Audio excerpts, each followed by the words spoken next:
Hello বন্ধুগণ। তো আমরা প্রায় সময়ই এমন গাড়ি দেখতে পাই রাস্তার মধ্যে বা যে কোনো জায়গাতে, গ্রামে গঞ্জে শহরে প্রায় সময় রাস্তাতে দেখি যে এমন একটা গাড়ি মানে ঘুরতে থাকে। তো ভগবানের ছবি থাকে, তো দেখতে ভালোই লাগে। তো এই গাড়ির আসল উদ্দেশ্য কী এবং কি করা হয় এই গাড়িতে, চলুন আজকে আমি বলছি।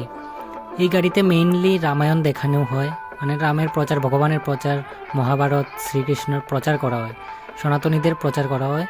তো মানে কিভাবে দেখানো হয় চলো দেখাচ্ছি।